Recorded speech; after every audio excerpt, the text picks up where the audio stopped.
Who was your saddest celebrity encounter? I got cock-blocked by Brad Pitt. I was an extra in World War Z and I met this girl there and we were talking and all was great until one time Brad Pitt walks by. Was very friendly to her. Totally blanked me. His stunt double was a cool dude though.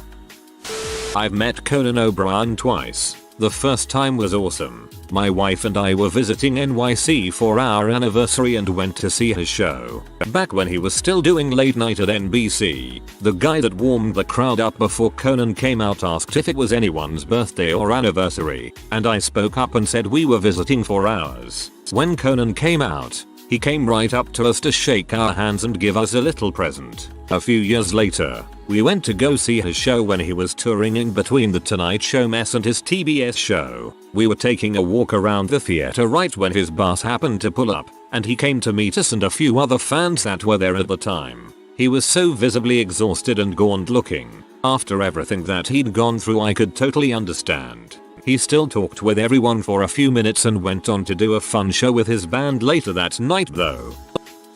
This is more embarrassing for me. 4 AM in an airport, I ran into Adam Savage. Strike 1. Don't talk to anyone in an airport at 4 AM. They're just as delirious and tired as you are. Strike 2. Don't frick up and say his co-host's name when you try to say hi. Bonus. He tweeted about 5 minutes later complaining about idiots in airports trying to say hi by calling him Jamie. Learn from my mistake. Nichelle Nichols. Met her at a con literally a matter of hours after Leonard Nimoy passed away last year. You could tell she wasn't all there in her panel, because her answers to any question would quickly turn into ramblings about her ventures in high school and her early singing career. I'm not sure if it was her age, the grief, or some combination of both, but it was really depressing. Since some people are wondering, yes, it was Pensacon 2015. I saw Stephen King while getting some food in Exeter, NH once. I didn't walk up to him and saw anything, but I saw 2 or 3 people following him trying to get him to talk to them, which looked annoying to deal with. Poor guy. I don't know if anyone outside the UK will know who this is, but I performed at a festival where one of my childhood heroes, Craig Charles, was Jing. I was a massive Red Dwarf fan, so I was so excited to meet him. Seeing him backstage, he was just this middle-aged guy in sunglasses and a leather jacket trying to hang out with all these young cool bands who didn't know or care who he was. That was kind of sad. Saw his jazz band perform in Bristol a couple of years back. He was so freaked up he attacked a poster of himself, then a bouncer. Was a weird night. I was on Jeopardy a few years ago, and was pretty disappointed to learn that the only time you see Alex Trebek is while you're on stage taping the show. He's just very dry and straightforward, not rude, but extremely businesslike. Richard Keel aka Jaws from the 007 films. It was a shock to see how deteriorated he looked, riding a scooter because his legs were done, hands shaking, half blind, still signed every DVD and posed for every photo. Passed away 2 weeks after that. I also pee off Joe Edgerton because he didn't like my question, but that's more funny than sad.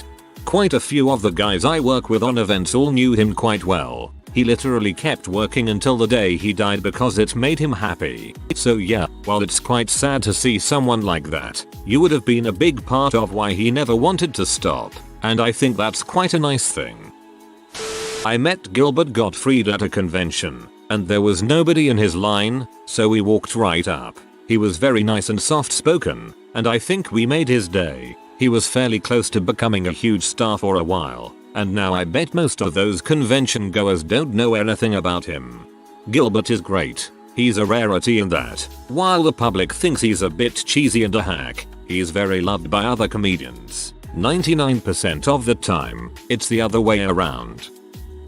Well, I once wanted to get Daryl Hannah's autograph for my friend who had been crushing on her since forever. I couldn't summon up my courage to approach her directly, so I just asked the dude sitting next to her. He put me off very politely. I went back to my friends empty-handed and was complimentary of Mr. Nobody's manners. They told me I'd just asked JFK Jr. for Daryl's autograph. I seem to have confused some folks for playing fast and loose with the meaning of sad. I meant that the encounter made me out to be pretty lame. Lame for being too intimidated to just be direct and ask her, and for being so dopey I didn't even realize that the person I had the guts to ask was, in his own way, just as famous. Becomes even sadder in retrospect. I was at a cheese shop in the West Village. I realize how douchey this sounds when I noticed James Spader was at the counter. I was in the middle of a massive Boston legal binge at the time and absolutely adored his work. So I went to the counter and started looking at the cheese. This is casual. It's a cheese shop for frick's sake. He was sampling cheeses and I just looked at this man whose work I so admired and respected and said, "How's the Gouda? Apparently it's delicious." Stupid. Stupid. Yes-faced Andy Dong tried to molest my male friend on the Hollywood Walk of Fame, so that was more disturbing than sad. I once ran into Andy Dong at a storage facility in Hollywood. He was wandering around with a giant pair of bolt cutters. I was scared. I was able to interview Christy Mack. This was about a month before her ex-boyfriend and MMA fighter beat the crap out of her. She must be 110 pounds tops. Her agent and I were talking when she was signing autographs and he told me about how he wants her to get away from her boyfriend. He sure was right, and clearly knew something well before TMZ broke the story. Keira Knightley and her +1 were at a bar theater TV studio I used to work at. My manager told me to take a bowl of olives outside to her table. My hands were shaking so hard. She's even more beautiful in real life. I tripped on the leg of the table before hers and landed right on my face. She was ridiculously nice about it. I was mortified. Two of my colleagues were on a break a few tables over and I never heard the end of it. Lost Prophets were the first band my sister really liked and Ian Watkins used to message my sister on Facebook. I remember thinking what a cool guy, messaging his 12-year-old fans, but then the news came out and turned that memory sour. Why would that be a bad memory? Searches Wikipedia. Oh okay. DMX very graciously held a door open for me recently. It was a nice encounter until I saw in the news the next day that he had been found unconscious in the parking lot later that evening. Yeah, DMX has been in a bit of a tailspin for a while now. Really sad. Dude was such a great and talented rapper and made some classics. Went and saw Steve-O do his stand-up tour. After his show, he said he would meet everybody there. We waited in line, and he was being super nice, laughing and taking pictures with everyone. Right before we got to the stage, some fat, redneck butthole told him that he was funnier back when he was on drugs. It killed his whole vibe. When we got to him, he just took a picture with us and said thanks for coming. But he was clearly in a bad mood. I don't blame him at all. He was still extremely nice, but he was clearly irritated. It was cool that he still met us and took a picture with us though. Seemed like a really cool dude.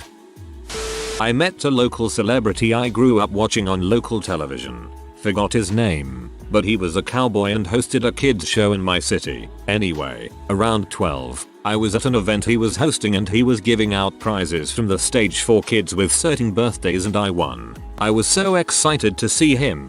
I remember going up to the stage to get my prize and as he handed it to me I said something like, "Wow, it's so nice to meet you. I grew up watching you," and he cut me off. "Yeah, thanks kid." Took me by the shoulder and turned me around to exit the stage. Real bummed.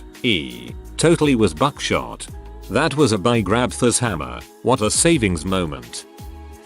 Bam Margera. Hands down. It was actually the third time I had met him. Don't get me wrong. He was actually a totally cool guy every time. The third time was like 3 months after Ryan Dunn had died. It was at a bar in the WC. He was sitting at the bar by himself. 3 of us went up to him and said hi and just expressed regret for his loss. We asked him if we could buy him a drink. He said yes. Told us he had no idea what to do. Like no idea at all. After some backpats and some hang and there's we left him alone because he seemed to want to just be by himself. It was kind of heartbreaking. Frankie Muniz was a friend of my stepsister's and he came over my dad's old house. I was like 10 or 11 and I knew him from Malcolm in the Middle and tried to act cool by just playing on my computer in the other room. I didn't even go up to introduce myself. Ha ha ha. I saw Nicolas Cage at a restaurant when I was 7. I tried to take a picture of him discreetly and the flash went off. He and his posse immediately got up and left.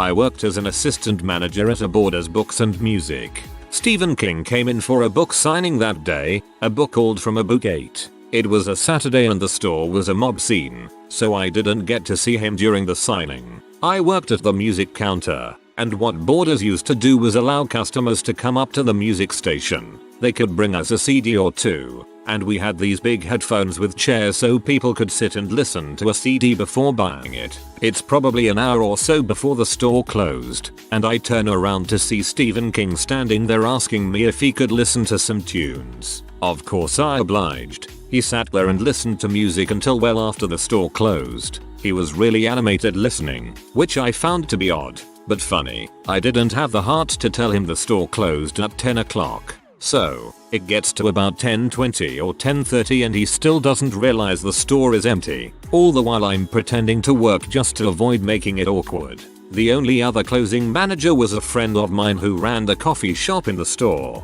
He comes over to me and tells me he's taking off for the night, and sort of all at once realizes what is going on. At any rate, Stephen King saw him out of the corner of his eye, which was enough for him to realize, oh crap, the store is empty. He took his headphones off, laughed, and apologized for getting too deep into the groove. I told him it was no big deal, that he was one of my favorite authors, and that I would have kept letting him listen. We were just small talking, and King says to Justin, the other manager, you work here too? And Justin replied, yeah, I run the coffee bar. To which Stephen King said, is it too late for a coffee? Justin says, absolutely not, I'll go brew a fresh pot. The three of us sat in a dimly lit Borders cafe drinking coffee for just about an hour, shooting the crap about everything from local politics, to the Red Sox, to King's work, to our families, etc. It was an amazing experience that I'll never forget. TLDR. Had an unexpected extended coffee visit with Stephen King years ago. Was awesome.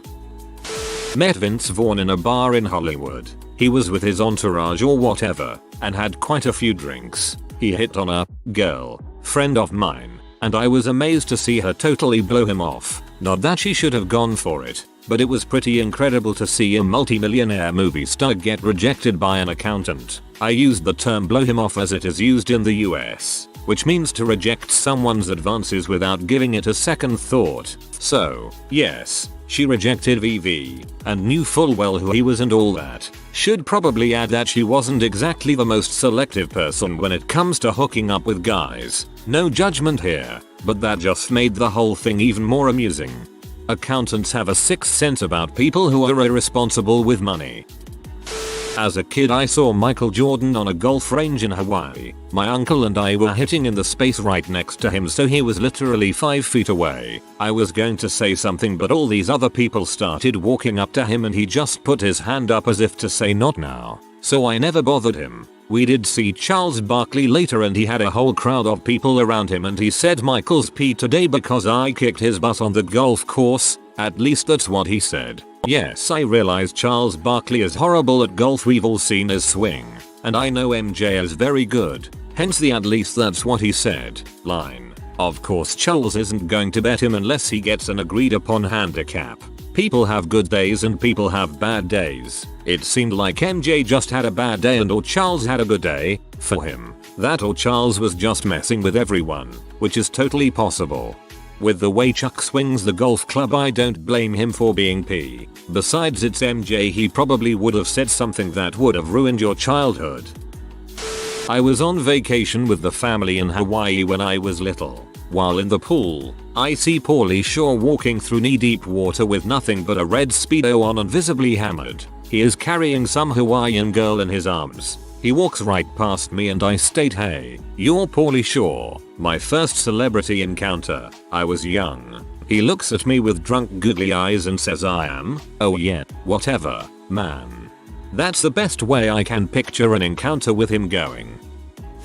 Met Samuel L. Jackson at a celebrity golf pro-am. Shook his hand after I found his ball in the rough and asked him to sign my wallet, the one that says bad mother sucker I'd bought off eBay since I loved Pulp Fiction so much. Had the marker and all. He just said no chance. That feeling of disappointment will be forever with me. Come to think of it, the same day he was sitting on one of the tee boxes waiting to tee off, a little girl ran under the spectator rope.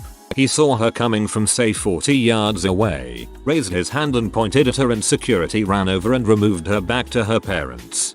This is very disappointing. Of all the autographs, you think he'd be most happy to sign this one.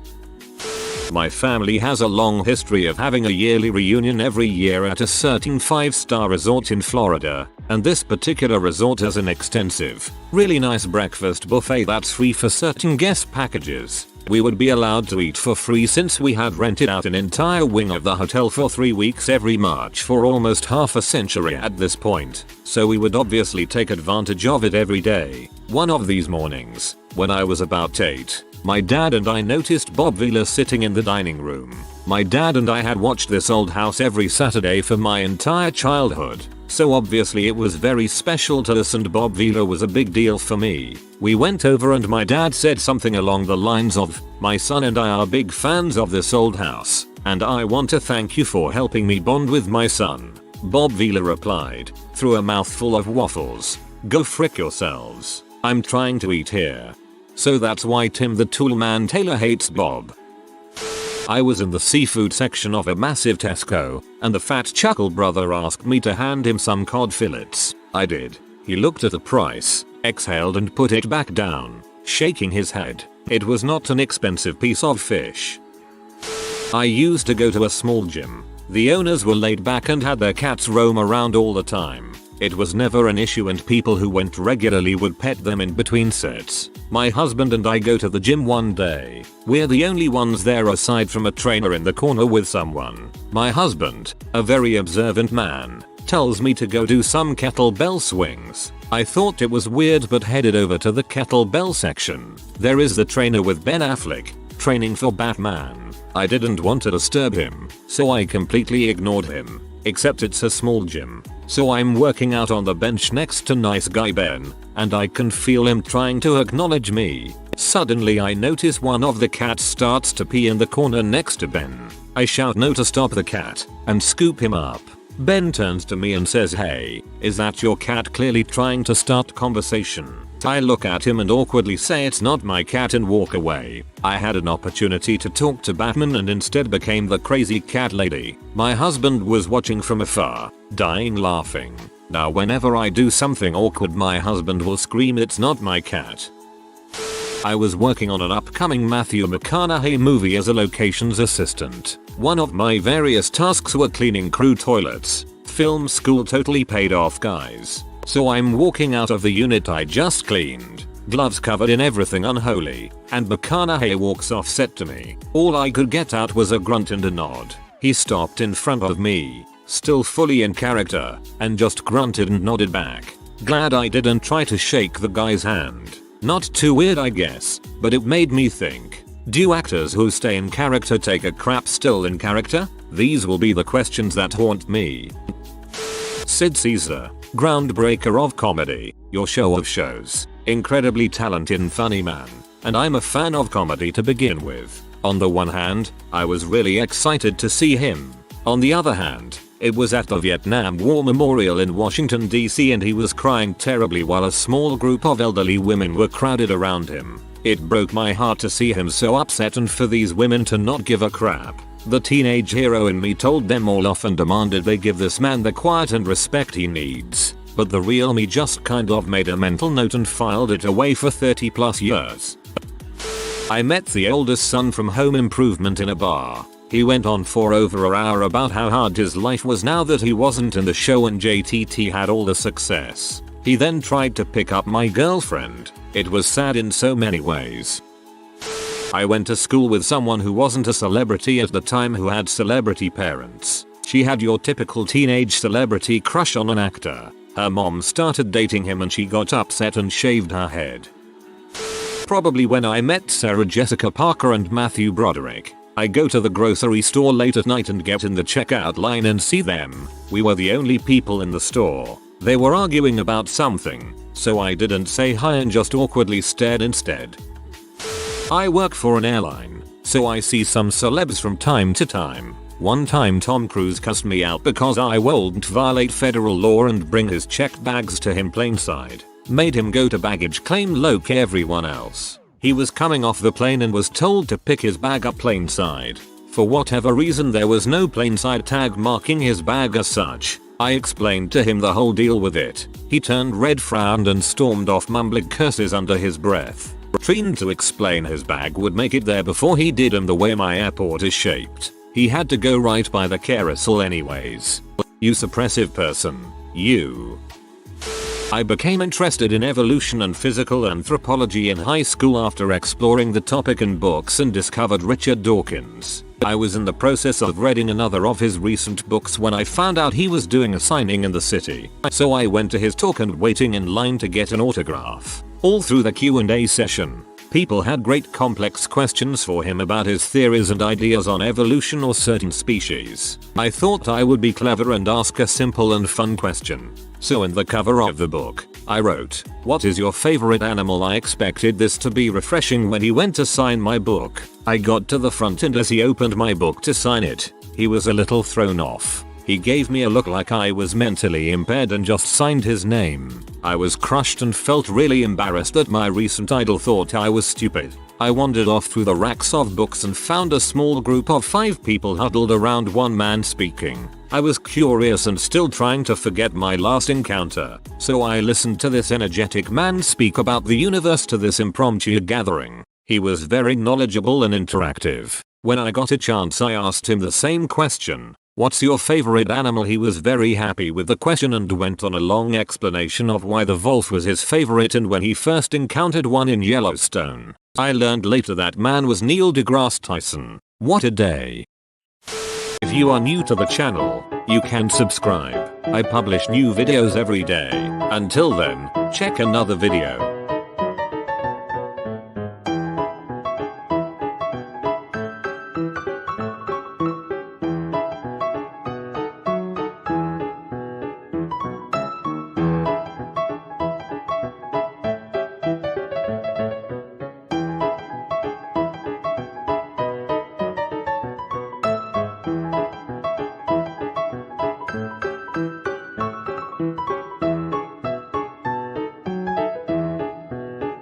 Bye for now.